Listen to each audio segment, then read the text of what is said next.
El libro de Efesios es respuesta eficaz a las dudas más complejas. En este estudio lo descubriremos juntos con el pastor Leobaldo, elevando vidas. Bienvenidos a Biblia Fácil.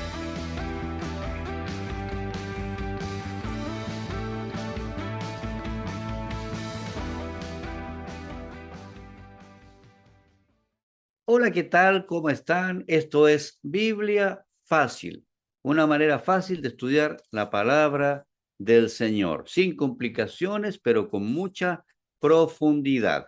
Y le doy la bienvenida a todos los que están escuchando esta enseñanza a través del Zoom, específicamente del YouTube o de las redes sociales, como también a través de la radio emisora que el Señor nos permite estar dentro de su hogar, y le invito a abrir su corazón, que no solamente nuestra enseñanza quede en nuestro intelecto, sino que baje a nuestro corazón, toque nuestro espíritu y llegue a transformar nuestras vidas. Biblia Fácil es una forma fácil de aprender. ¿A través de qué? De un estudio inductivo. El estudio inductivo consiste en 3 pasos: observar, interpretar y aplicar. Y estamos, por la gracia de Dios, estudiando este maravilloso libro lleno de profundidad que es el libro de Efesios. Así que les invito a entrar, a profundizar en esta lección del día de hoy, donde estamos contextualizando el libro de Efesios. Bienvenidos todos, y abramos entonces la Biblia. Tomen su cuaderno, su lápiz, sus colores y aventurémonos en esta lección del día de hoy. Recordemos que el apóstol San Pablo estuvo en Éfeso por lo menos 3 años eh, eh, eh, viviendo. Estuvo viviendo ahí en Éfeso por lo menos 3 años. Y la iglesia de Éfeso se llega a componer también de a lo menos de 2 grupos. Esto está relatado en Hechos capítulo 19. ¿Ya? También recordemos, como ya lo hemos dicho, que Éfeso era la segunda ciudad más importante del Imperio Romano. Por lo tanto, una ciudad muy cosmopolita, pero así también como lo era también muy idólatra. Como tal, entonces era un centro muy importante de movimiento espiritual, comercial, religioso. Es lo que nos muestra también los datos históricos. En Éfeso había unos discípulos de Juan el Bautista. Esto para que podamos ver en el versículo 1 al 7, se ve la presencia de los discípulos de Juan el Bautista. Ahora, el apóstol Juan fue el que preparó el camino, o sea, perdón, Juan el profeta, ¿cierto? Juan el Bautista, el profeta, no el apóstol, el profeta Juan fue el que preparó el camino para Jesús. Recordemos eso. Él predicó después de 400 años de silencio en Israel de la palabra de Dios. Nadie predicaba de la palabra de esa forma hasta que apareció Juan el Bautista. La influencia de Juan, el poder de Juan, el carisma de Juan llegó a ser tan grande que mucha gente, aún estando Jesús presente, siguieron las enseñanzas de Juan, tal cual. Este era un grupo de discípulos que ya había pasado todo ese tiempo, ya la experiencia de Jesús, el ministerio de Jesús había culminado terrenal en la cruz. Y estos discípulos seguían creyendo tal cual creían lo había predicado Juan, que era preparando el camino del Mesías. Cuando Pablo los encontró, les enseñó de manera un poquito más exacta este camino y les habló de Jesús, diciéndole, bueno, obviamente que les enseñó que Juan estaba preparando, que todas las enseñanzas que él estaba haciendo era para preparar el camino a Jesús. Entonces, y luego les presenta a Jesús. Si nosotros nos damos cuenta, el ministerio de Pablo, su único propósito, su principal propósito y toda su dedicación de vida fue anunciar el mensaje de Jesús. ¿Recuerdan cuando estudiamos el libro de los Hechos, cómo Pablo estuvo en Atenas e hizo una de las predicaciones más, de las experiencias de oratoria más extraordinarias ¿ya? Del antiguo mundo, digamos, donde él presenta entre todos los dioses, presenta a Jesús como el Dios no conocido. Entonces siempre Pablo termina su mensaje en Jesús. Esto también nos da una enseñanza a nosotros. Todas nuestras conversaciones, toda nuestra vida, todas nuestras relaciones con la gente, siempre de parte nuestra tiene que llevar a las personas a tener el conocimiento de quién es Jesús y ojalá llevar a todas las personas a una decisión qué hacer con Jesús. Entonces, cuando Pablo les habla de Jesús, las personas reciben el mensaje y luego Pablo ora por ellos. Y al orar por ellos ocurre algo extraordinario. El Espíritu Santo viene sobre ellos, tal como ocurrió en Hechos capítulo 2. Entonces, podemos percibir, ¿ya?, acá que el Señor está diciéndole a Pablo que la manifestación de Jesús como Salvador y Señor y la manifestación del Espíritu Santo para llenar la vida de las personas es una manifestación que no es exclusiva del pueblo de Israel ni de los judíos, sino que es algo que está destinado, está con el propósito para todo tipo de personas, sin excepción alguna. Esto le queda muy claro a Pablo porque Pablo era una persona que al principio perseguía a la iglesia por defender su fe judía. Entonces, ahora Pablo tiene otra mirada porque también tiene otra relación con el Espíritu Santo. Dicho sea de paso, entendamos que cuando alcanzamos una relación directa con el Espíritu Santo, las cosas también cambian para nosotros. Y todo lo que antes pensábamos que era correcto, nos damos cuenta que no era tan correcto, y el Espíritu Santo comienza a guiar nuestra vida conforme a lo que Él necesita indicarnos a cada uno de nosotros.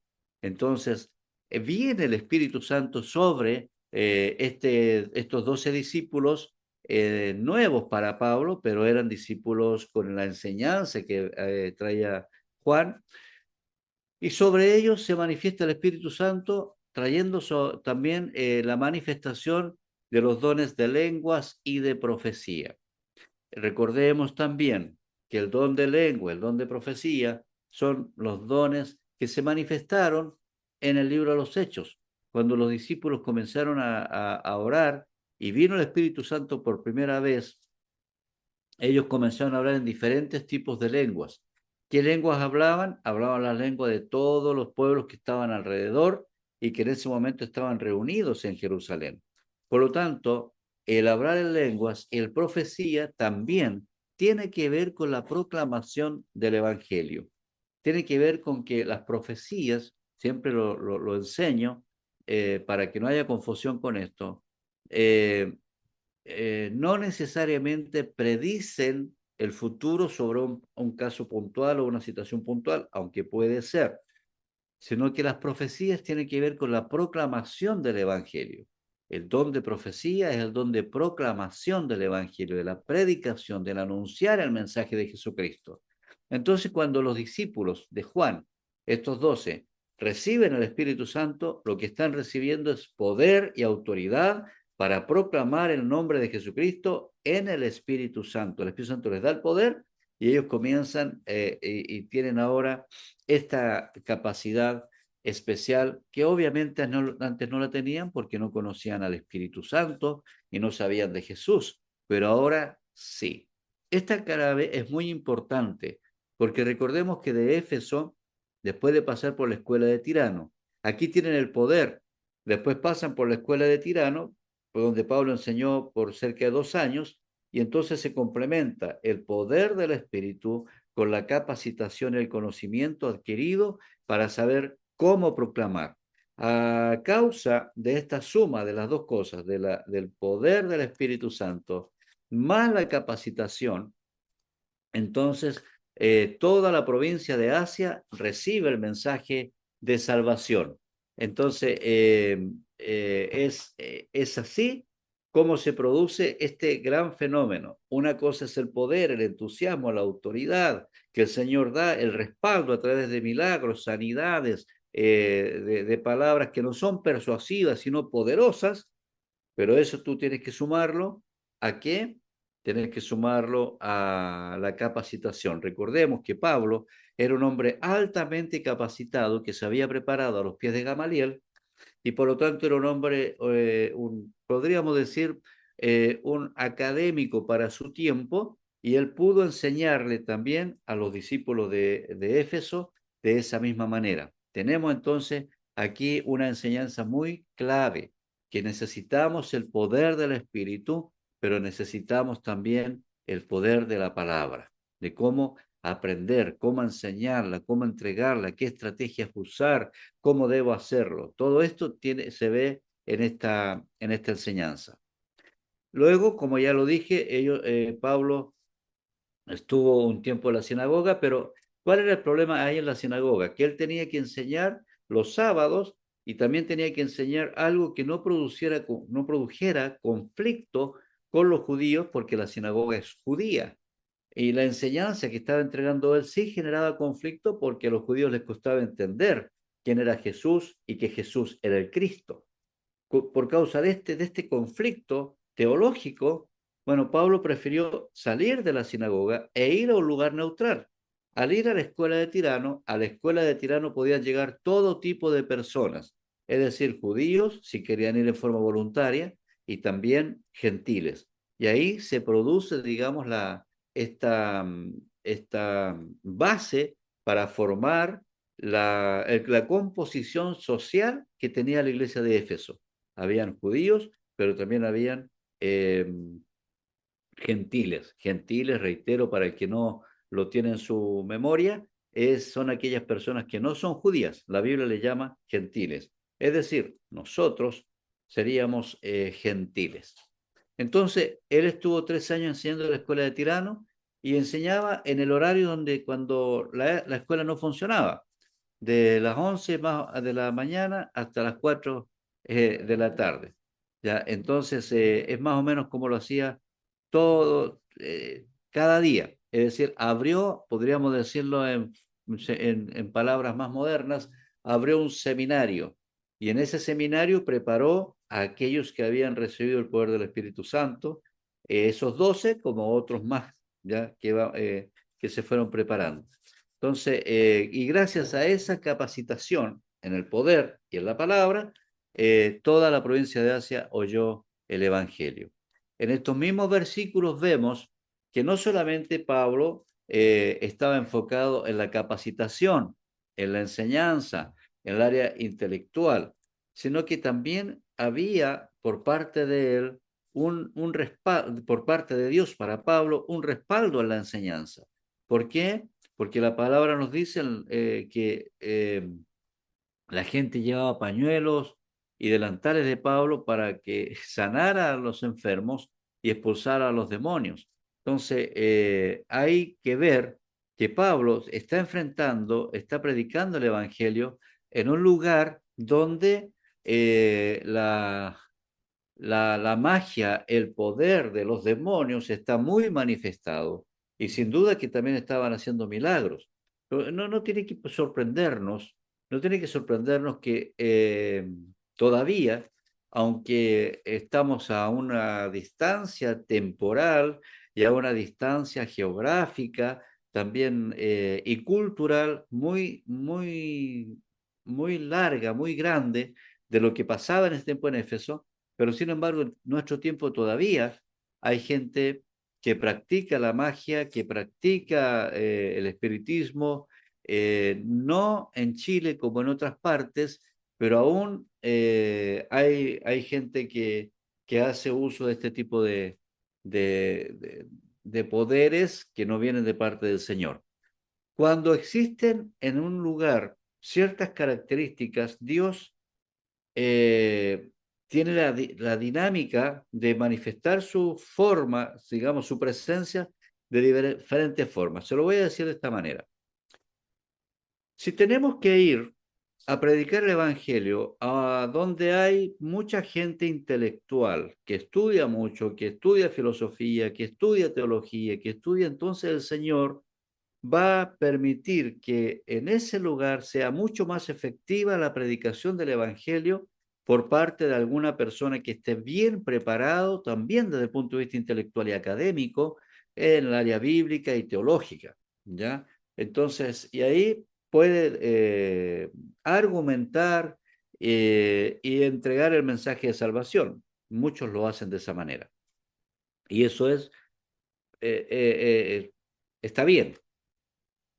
Pero ¿qué pasa también cuando nos toca ir a un lugar donde las personas no son intelectuales e incluso leen poco o quizás algunos ni siquiera saben leer, hay analfabetos de por medio? Es muy difícil explicarles temas de más profundidad intelectual.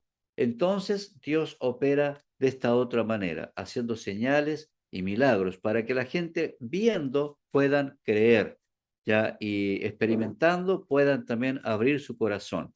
Entonces, por eso que Dios no tiene una sola forma de entregar el mensaje, tiene muchas formas. Y aquí nosotros vemos que en Éfeso se manifestaron diferentes formas.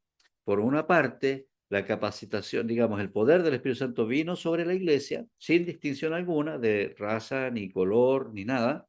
En segundo lugar, se manifestó de una manera ordenada a través de la capacitación que hacía el apóstol San Pablo en la escuela de Tirano, desde la escuela de Tirano, y también vemos que había manifestaciones poderosas como estas que se generaban sanidades y aún se expulsaban demonios, ¿ya? En esa ciudad. Entonces vemos que la manifestación del poder de Dios en la iglesia y la oposición que tuvo Pablo en Éfeso fue poderosa, pero tan poderosa fue que el Señor manifestó con más poder aún la autoridad que Pablo tenía con su palabra. Como una enseñanza general para todos, es que nosotros no tenemos que tener miedo de proclamar el mensaje de salvación en cualquier lugar y de la forma que el Señor nos indique, porque si hacemos lo que el Señor nos dice que hagamos, como lo hizo Pablo, que aunque tuvo toda oposición, se quedó ahí y sembró la palabra por 3 años, entonces él logró quebrar el poder de la diosa Diana o de Artemisa. Lo logró hacer con el poder del Evangelio e inundó toda Asia, toda la provincia de Asia, con el poder del Evangelio de esta forma, ya capacitando nuevos discípulos, hablando con poder y autoridad, y el Señor lo respaldó con señales y milagros, ya y enfrentando, ¿cierto?, los poderes demoníacos con toda libertad, con toda autoridad. Entonces, ¿qué es lo que pasa acá? Que aprendemos que el Señor respaldó a Pablo en la proclamación del Evangelio en Éfeso. Siempre que hay un hombre o una mujer que se atreve a ir en el nombre del Señor, donde sea, tiene que estar altamente, ¿cierto?, preparado para el contexto, como lo ocurrió con Pablo, tiene que estar altamente relacionado con el poder del Espíritu Santo y dejar que Dios haga lo que tenga que hacer. El discípulo tiene que anunciar el Evangelio y el Señor hará lo que sigue. Entonces, avancemos.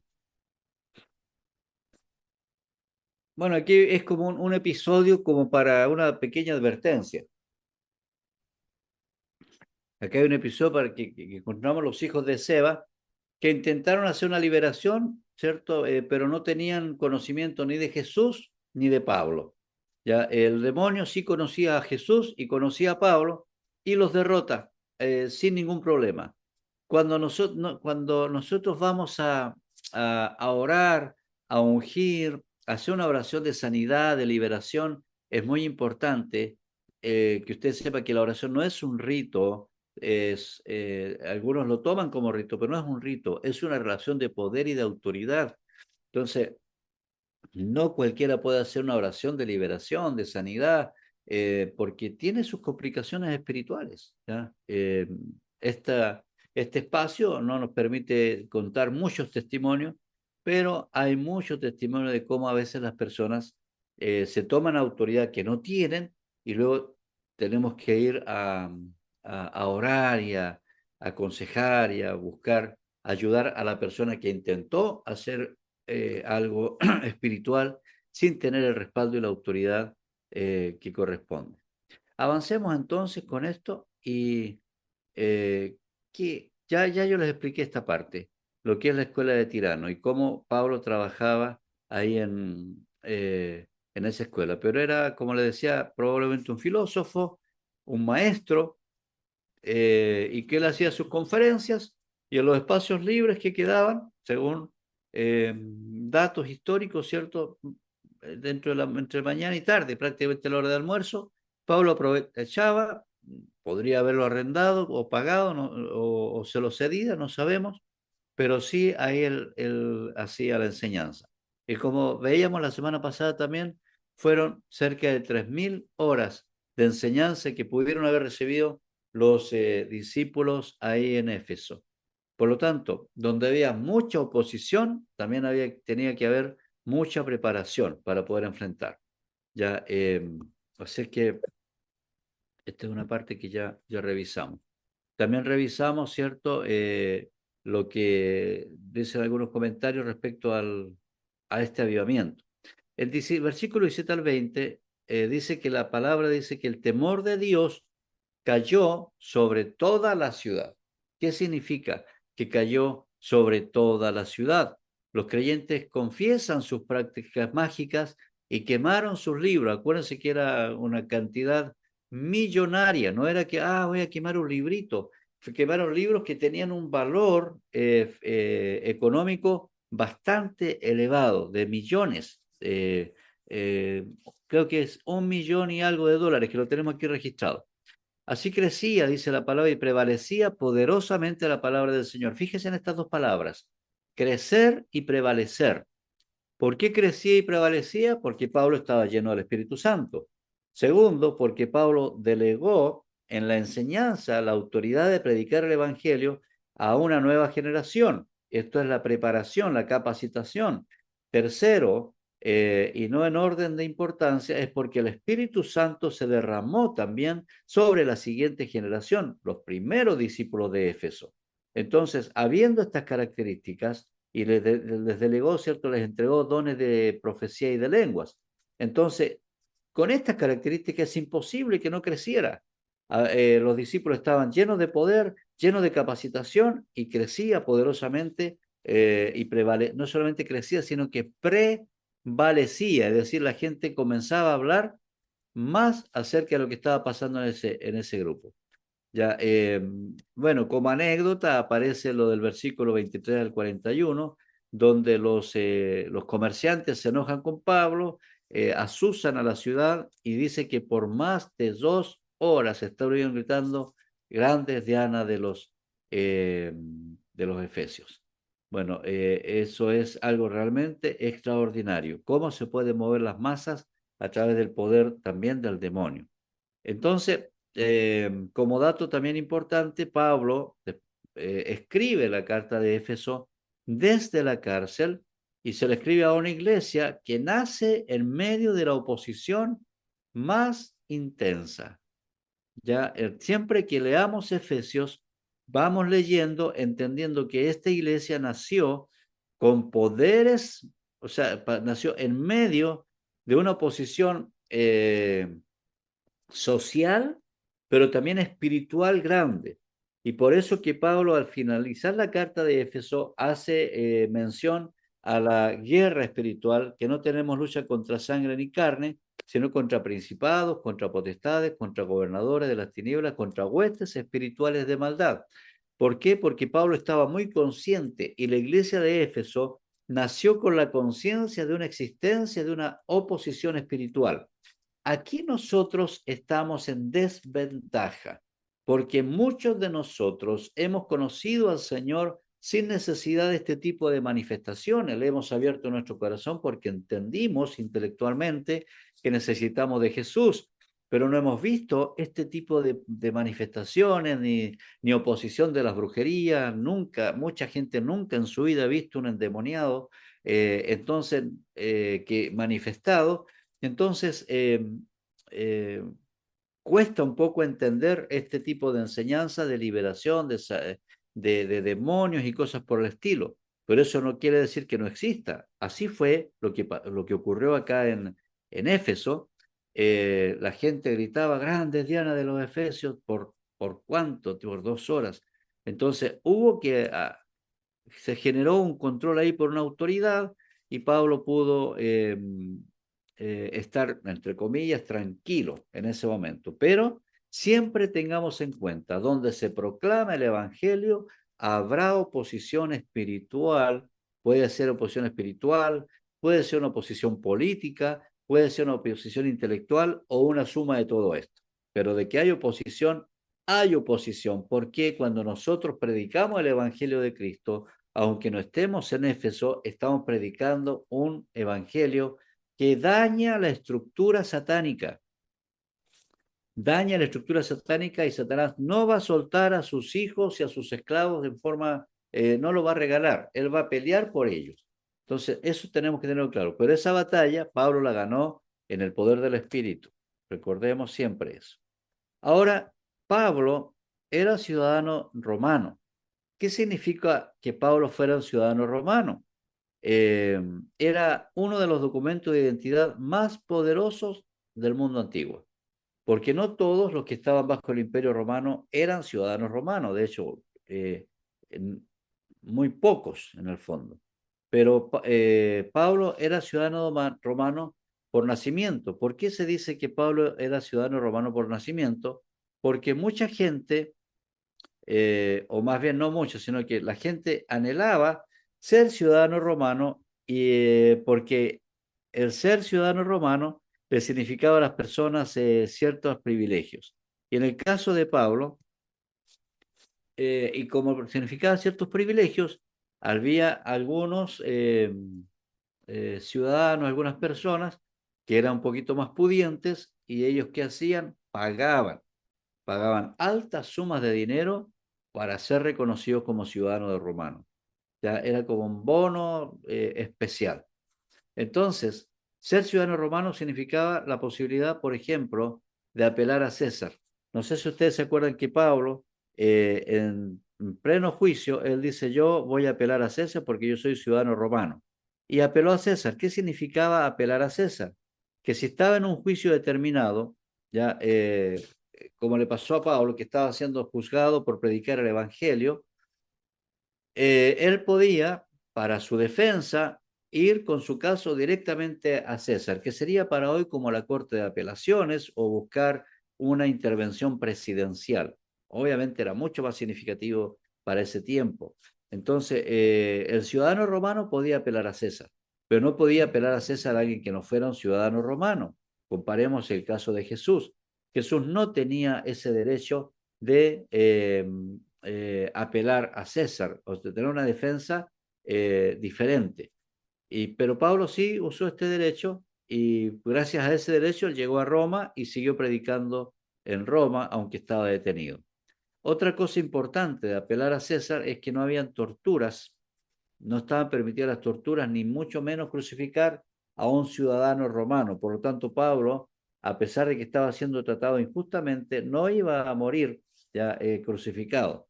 Y por eso que Pablo, según la tradición, fue decapitado. Él no fue crucificado como el caso de Pedro también, sino que él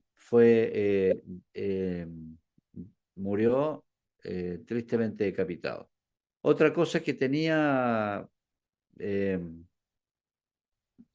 Pablo, derecho, por ser ciudadano romano, era que no podía ser castigado sin proceso legal. Los no ciudadanos podían ser ejecutados sin más. Si no es ciudadano romano, si lo querían matar, lo mataban nomás. Pero no hacía un ciudadano romano, tenían derecho a un proceso legal. Y por eso que en un momento él le dice a una autoridad, ustedes, ¿por qué me están castigando? O sea, ¿ustedes están autorizados para castigar a un ciudadano romano sin más? Y, y eso causó una cierta preocupación de las autoridades y trataron a Pablo con mucho más cuidado, porque tenía esos derechos. También tenía Pablo, como cualquier ciudadano romano, libertad de movimiento. Él podía viajar por todo el imperio sin ningún problema, y eso era muy importante para poder desarrollar sus viajes misioneros, para que nadie le pusiera traba a sus traslados. Él era ciudadano romano.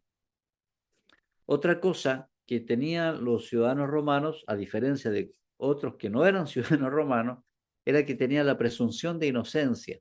Esto quiere decir que en el tribunal romano, cualquier acusación contra un ciudadano romano se presumía como inocente hasta que los que lo acusaban demostraran lo contrario, que era culpable. ¿Ya? Pero mientras tanto eso ocurría, el ciudadano romano es presumiblemente inocente. Bueno, aquí está la palabra en Hechos 16. Vemos cómo Pablo, ¿cierto?, se defiende a través de esta característica tan especial, digamos, que tenía de ser un ciudadano romano. Ahora, cuando Pablo usa una palabra, volviendo al punto anterior, en 1 Corintios 15:32 dice, luché contra fieras en Éfeso. Luché contra fieras. Esta es una pregunta, ¿qué fieras? Pues en el relato de Hechos no hay nada de fieras, ¿ya? Y está en 1 Corintios 15:32 que dice, si como hombre batallé en Éfeso contra fieras, ¿qué me aprovecha? ¿Ya? Entonces, este dice, batallé contra fieras. Bueno, esta expresión del apóstol San Pablo es una metáfora. ¿Por qué? ¿Ya? Porque nosotros podemos ver que en realidad lo que había pasado con Pablo es que él estaba luchando contra los demonios, contra los demonios. Por eso Pablo dice, no tenemos en Efesios 6, no tenemos lucha contra sangre ni carne, sino contra fieras, contra demonios. ¿Ya? Entonces él dice que su permanencia en Éfeso le significó tener lucha directa con los demonios. ¿Ya? Entonces, tengamos en cuenta eso. Ahora, la gente, digamos, busca la interpretación de otra forma, pero en realidad simplemente tiene que ver con una intervención satánica en todo lo que las personas que luchaban contra Pablo. ¿Ya? De alguna forma es una metáfora, pero de alguna forma también es una expresión donde Pablo está relatando el efecto espiritual de la predicación del Evangelio, contra quién nosotros debemos luchar. Por eso nosotros hoy día, en el tiempo nuestro, no debemos sorprendernos si tenemos oposición, y cuando tengamos oposición entendamos que no se trata solamente de las personas que están queriendo oponerse a la predicación del Evangelio, sino que quién está detrás de las personas. Y estos son fieras demoníacas, ¿ya? Eso tenemos que tener como dato importante.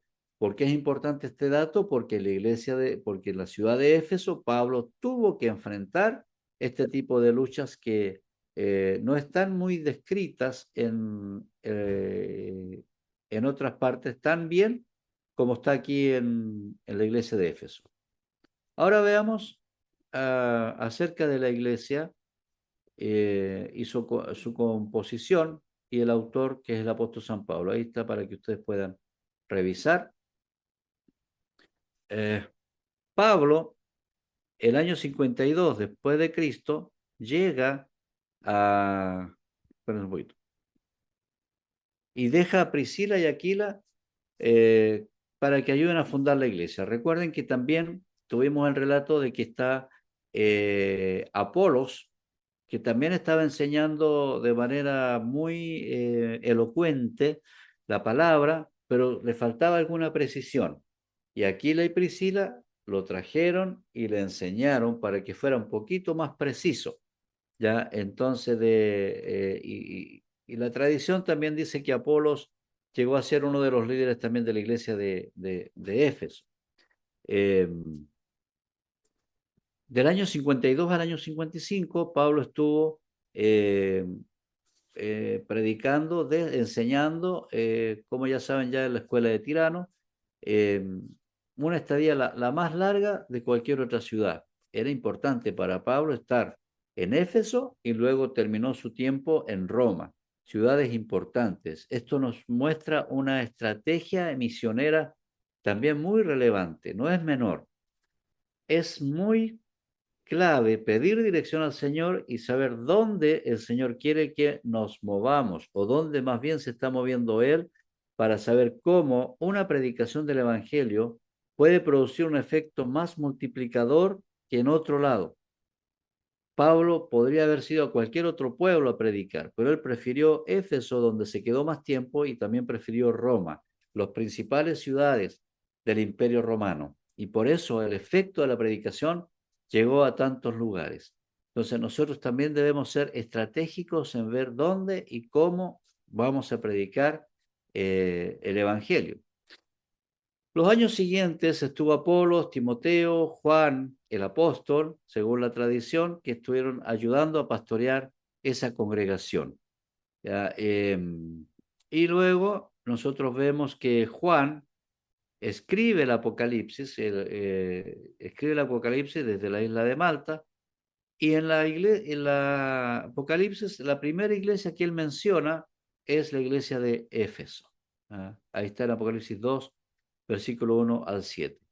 Entonces era la iglesia mayormente de gentiles, porque la ciudad era gentil, era multiétnica, porque había mucho tipo de personas,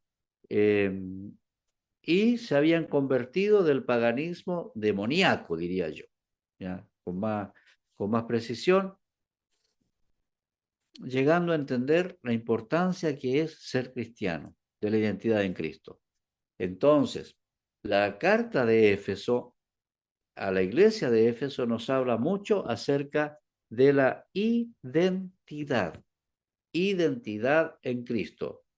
Si queremos aprender de identidad, que es lo que estamos haciendo ahora, en la carta de Éfeso nos habla claramente la importancia, el efecto, el poder, las características de ser un verdadero hijo de Dios. No todos cumplen con eso. Ya, en el caso ahora del escritor, recordemos que el autor de la carta de Éfeso no es Pablo, el autor siempre es Dios.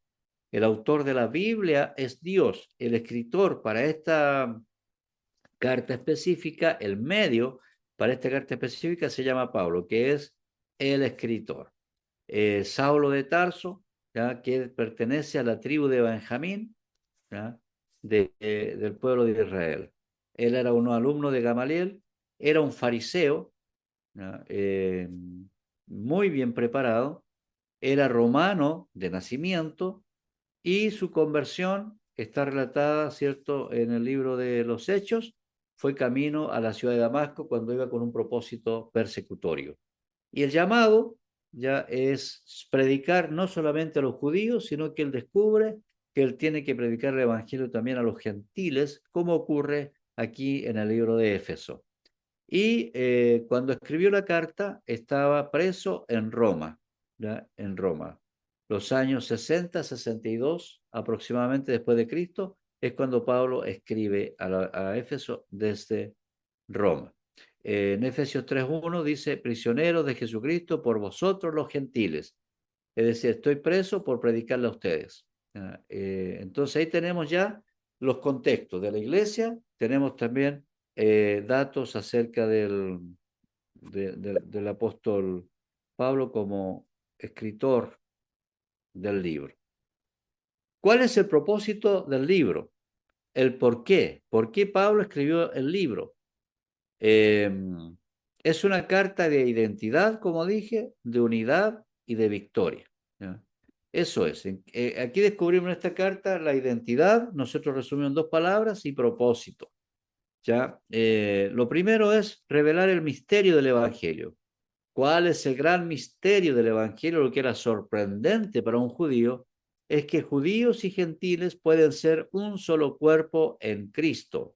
Antes esto no estaba revelado para los judíos, pero a través del apóstol San Pablo esto se revela.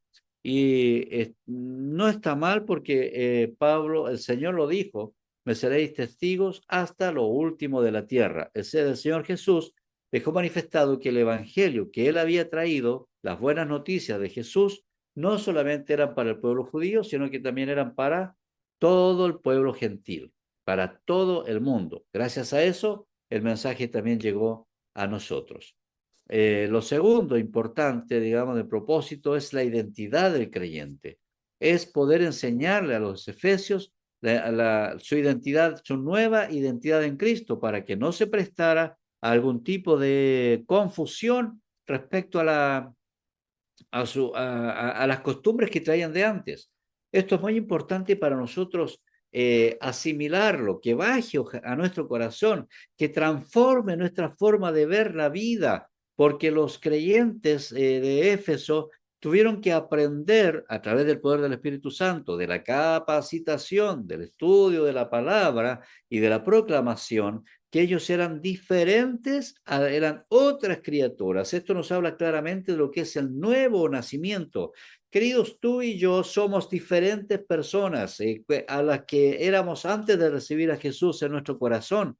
Somos otras personas, aunque la mente, los recuerdos nos traigan, no hagan malas pasadas. Alguien dijo, cuando el diablo te recuerde tu pasado, tú recuérdale su futuro, porque el pasado solamente el diablo nos lo recuerda. Entonces, nosotros tenemos que pensar de una manera diferente, porque somos hijos del Rey y estamos a la mesa del Padre. ¿Ya? Y esto es lo que Pablo trata de enseñarle a los efesios. No estamos sujetos, la iglesia de Éfeso ya no estaba sujeta a la esclavitud que produce el ocultismo, la magia, el paganismo, las falsas religiones, las falsas enseñanzas. No estaban presos de eso, sino que ahora estaban libres y en el poder del Espíritu para vivir y disfrutar, estar en casa del Padre. Estaban elegidos, adoptados, redimidos, sellados y estaban sentados en los lugares celestiales. Eso es estar sentado en casa del Padre. Tú y yo no estaremos sentados a la mesa con el Padre. Tú y yo ya estamos sentados a la mesa del Padre. En algún momento estaremos de cuerpo y alma y espíritu, pero en este momento, desde la perspectiva espiritual, ya estamos en plenitud de su presencia. Y por lo tanto tenemos que aprender a disfrutar en medio de una oposición, como ocurre en Éfeso, poder disfrutar de la presencia de Dios en nuestras vidas. Eso es estar sentado a la mesa del Padre. Esto es maravillosa, esta enseñanza, porque aunque por fuera haya mucha oscuridad, en mi vida hay luz. Y aunque por fuera mucha soledad, tristezas, angustias, en mi vida, en mí, yo tengo el jardín del Edén. Y mi Padre baja todos los días y está todo el tiempo conmigo, ayudándome a disfrutar de su propia presencia. Lo tercero que vemos acá como propósito es la importancia de la comunidad cristiana, de ser nosotros una sola iglesia, la unidad de la iglesia, porque vemos orígenes diferentes, vemos eh, cómo se origina, ¿cierto?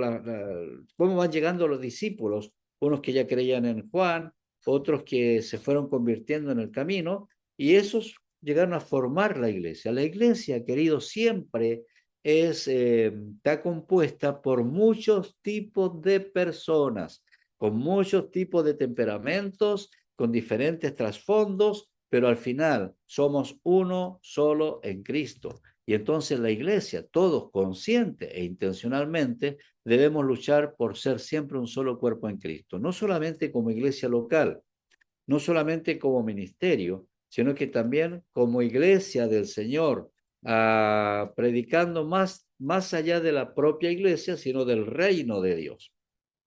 ¿Ya? La iglesia, entonces, somos un cuerpo, un espíritu, un Señor, una fe, un bautismo. Pablo incentiva y fortalece esta enseñanza. Y por último, lo que Pablo enseña, el propósito es enseñar acerca de la guerra espiritual. ¿Ya? Esto es real, es verdadero, y la lucha no es solamente contra las personas, sino que hay detrás de todo lo que hacemos una lucha contra los demonios. Entonces, el propósito, en resumen, es el reino de Dios para la iglesia. La iglesia existe para manifestar la multiforme sabiduría de Dios ante los principados celestiales. Es decir, nosotros como iglesia debemos demostrarle al diablo y a los demonios cuál es el poder de Dios. Mire qué interesante es esto. Esto lo vamos a ir desarrollando a lo largo de las siguientes lecciones. Y acá vemos un resumen de los capítulos. Aquí voy a ir rapidito porque después lo vamos a repetir de nuevo, ¿ya? En el capítulo 1 vemos las bendiciones espirituales, la elección, la adopción, la redención. Estas palabras las vamos a revisar ya de la próxima semana bien detalladamente, porque estos dan origen a diferentes líneas y posturas teológicas. Así que vamos a hacer un poquito de eso también. En el capítulo 2 nos habla de la gracia de Dios. También vamos a darle fuerza a entender un poco más acerca de la gracia de Dios. En el capítulo 3 vemos el misterio revelado, lo que ya le dije, que es el mensaje de Jesucristo, no solamente para un grupo de personas, sino para todas las personas. En el capítulo 4 veremos la unidad del espíritu, la unidad del cuerpo a través de los dones y cómo poder vestirnos de la nueva naturaleza, esta lucha entre la vieja y la nueva naturaleza. En el capítulo 5 descubriremos cómo es andar en amor. Y aquí Pablo nos da enseñanzas muy prácticas para todo, para el matrimonio, para los hijos y para la iglesia. En el capítulo 6, bueno, nos habla de la familia, pero también de la armadura de Dios. Y así, entonces, nos vamos a adentrar en el libro ya de Efesios, viendo su contexto, aplicando la observación, y ya la próxima semana ya estaremos revisando palabras claves, ¿ya? Eso haremos ya, si Dios lo permite, la próxima semana. Bueno, hemos llegado al final de esta lección de hoy. El tiempo se nos va corriendo. Espero haber llevado un ritmo un poquito más adecuado a que me puedan seguir los que están anotando, ¿cierto? Y bueno, lo importante es, queridos, que esta enseñanza, recuérdelo, no solamente quede en tu mente, sino que baje a tu corazón, transforme tu espíritu, o sea, toque tu espíritu y llegue a transformar nuestras vidas. Lo que escuchaste hoy no es teoría, es tu identidad. Eres elegido, eres adoptado, eres sellado, eres invicto. Si quieres profundizar todo esto, el libro Vida Plena, Secretos de un Invicto, ya te está esperando. Esto fue Biblia Fácil. Nos vemos en el próximo estudio.